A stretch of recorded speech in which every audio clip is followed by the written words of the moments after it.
حضرت عمر فاروق رضی اللہ تعالیٰ عنہ آپ کا دور خلافت ہے، اور ایک نوجوان جس کو شراب پینے کی لت لگ گئی، وہ شراب بہت زیادہ پیا کرتا تھا۔ ایک دن جناب عمر فاروق رضی اللہ تعالیٰ عنہ آپ ادھر سے تشریف لا رہے ہیں اور ادھر سے وہ نوجوان، اس کے ہاتھ میں شراب کی بوتل ہے اور وہ لا رہا ہے۔ جناب عمر فاروق رضی اللہ تعالیٰ عنہ نے فرمایا، جوان رک جا، ٹھہر جا، مجھے بتا تیرے ہاتھ میں کیا ہے۔ تو اب نوجوان جو تھا دل ہی دل میں رب سے توبہ کرنے لگا اور مالک سے معافی طلب کرنے لگا کہ مولا مجھے آج بچا لے، جناب عمر کے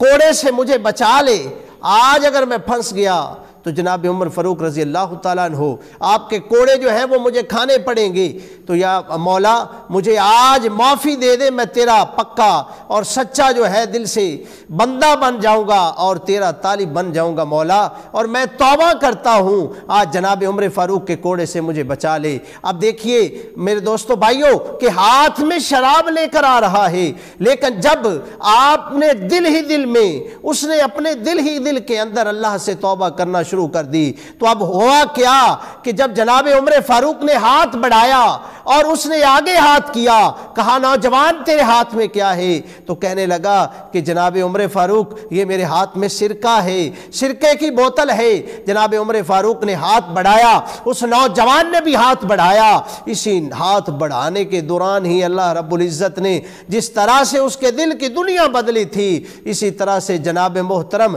جب اس نے دل کے اندر توبہ کی تھی تو اللہ خالق کائنات نے اس شراب کو واقعتاً ہی سرکے میں تبدیل فرما دیا، اور جب دیکھا تو حضرت عمر فاروق نے اس بوتل کو کھول کر چیک کیا تو واقعتاً ہی وہ سرکہ تھا۔ میرے دوستو بھائیو، اللہ تو اتنی بات پہ بھی خوش ہو جاتا ہے، راضی ہو جاتا ہے اور ہماری توبہ کو قبول کر لیتا ہے۔ اس لیے میرے دوستو بھائیو، مجھے اور آپ کو بھی اللہ کی بارگاہ میں توبۃ نصوحہ کرنی چاہیے۔